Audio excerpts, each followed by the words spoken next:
सिया राम जय जय राम।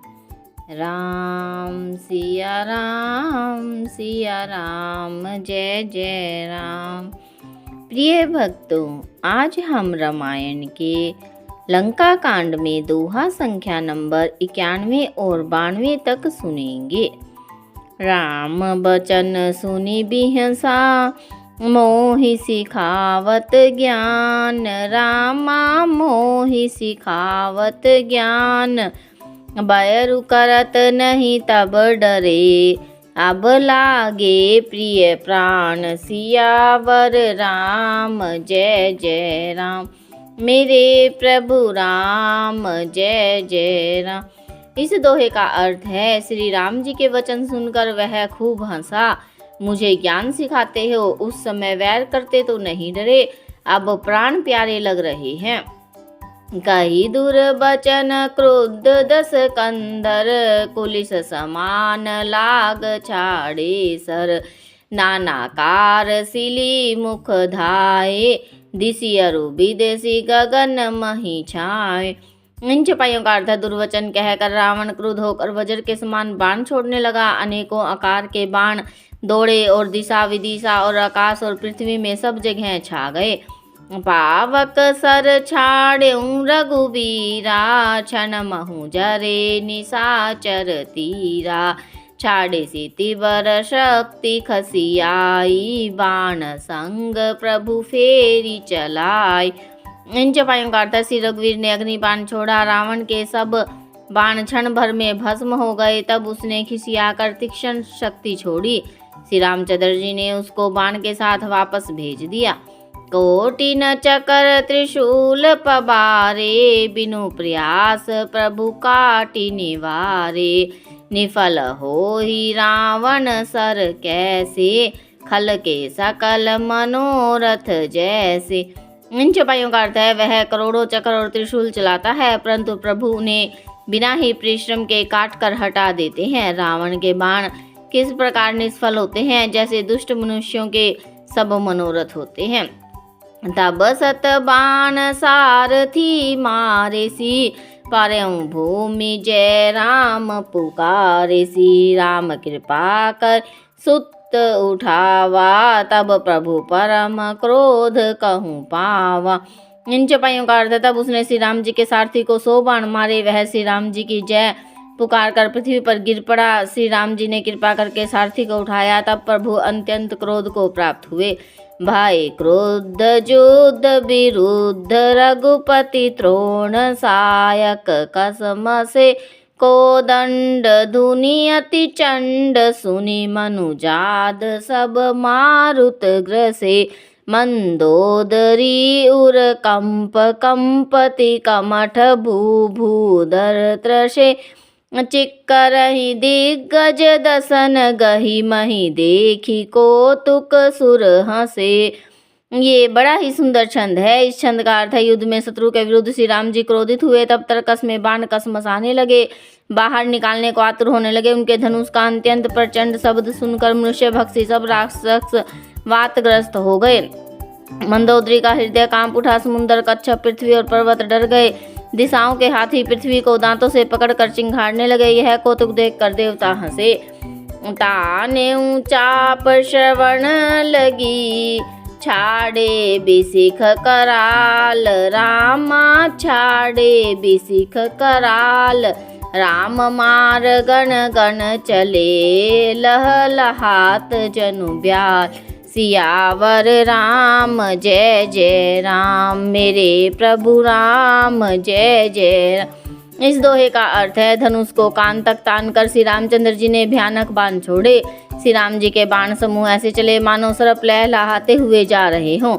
चले बाण सपच्छ जनु उर्गा, प्रथम ही हतऊं सारथी तुरगा। रथ विभंजी हति केतु पताका, गर्जा अति अंतर बल था का। इन चपाइयों का अर्थ है, बाण ऐसे चले मानो पंख वाले सर्प उड़ रहे हों। उन्होंने पहले सारथी और घोड़ों को मार डाला, फिर रथ को चूर चूर करके ध्वजा और पताकाओं को गिरा दिया। तब रावण बड़े जोर से गरजा, पर भीतर से उसका बल थक सा गया था। तुरत आन रथ चढ़ी खसी आना, अस्त्र शस्त्र छाड़े सी विधि नाना, विफल होई सब उद्यमता के, जिमि पर द्रोह निरत मन साके। इन चौपाइयों का अर्थ है, तुरंत दूसरे रथ पर चढ़कर खसी आकर उसने नाना प्रकार के अस्त्र शस्त्र छोड़े। उसके सब उद्योग वैसे ही निष्फल हो रहे हैं जैसे परद्रोह में लगे हुए चित्त वाले मनुष्य के होते हैं। तब रावण 10 सूल चलावा, बाजी चारी मही मारी गिरावा, तुरग उठाई कोपी रघुनायक, खैंची सरासन छाड़े सायक। इन चौपाइयों का अर्थ है, तब रावण ने 10 त्रिशूल चलाए और श्री रामचंद्र जी के चारों घोड़ों को मारकर पृथ्वी पर गिरा दिया। घोड़ों को उठाकर श्री रघुनाथ जी ने क्रोध करके तुरंत धनुष खींचकर बाण छोड़े। रावण सिर सरोज बनचारी, चली रघुवीर सिली मुखधारी, 10 बाण भाल 10 मारे, निसरी गए चले रुधिर पनारे। इन चौपाइयों का अर्थ है, रावण के सिर रूपी कमल वन में विचरण करने वाले श्री रघुवीर के बाण रूपी भ्रमरों की पंक्ति चली। श्री रामचंद्र ने उसके 10 सिरों में 10 बाण मारे, जो आर पार हो गए और सिरों में रक्त के पनाले बह चले। शत्रवत रुधिर धायं बलवाना, प्रभु पुनि कृत धनु सर संधाना, 30 तीर रघुबीर पबारे, भुजिन समेत शीस मही पारे। इन चौपाइयों का अर्थ है, रुधिर बहते हुए बलवान रावण दौड़ा। प्रभु ने फिर धनुष पर बाण संधान किया। श्री रघुवीर ने 30 बाण मारे और 20 भुजाओं समेत 10 सिरों को काटकर पृथ्वी पर गिरा दिया।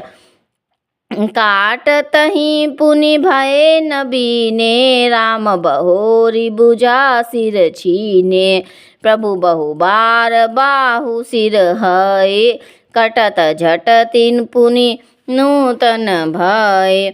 इन चौपाइयों का अर्थ है, सिर और हाथ कटते ही फिर नए हो गए। श्री रामचंद्र जी ने फिर भुजाओं और सिरों को काट गिराया। इस तरह प्रभु ने बहुत बार भुजाएं और सिर काटी, परंतु काटते ही वे तुरंत फिर नए हो गए।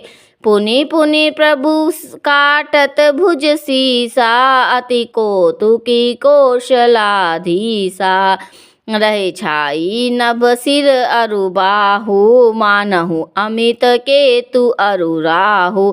इन चौपाइयों का अर्थ है, प्रभु बार बार उसकी भुजा और सिरों को काट रहे हैं, क्योंकि कौशलपति श्री रामचंद्र जी बड़े कौतुकी हैं। आकाश में सिर और भुजाएं ऐसे छा गए हैं मानो असंख्य केतु और राहु हों।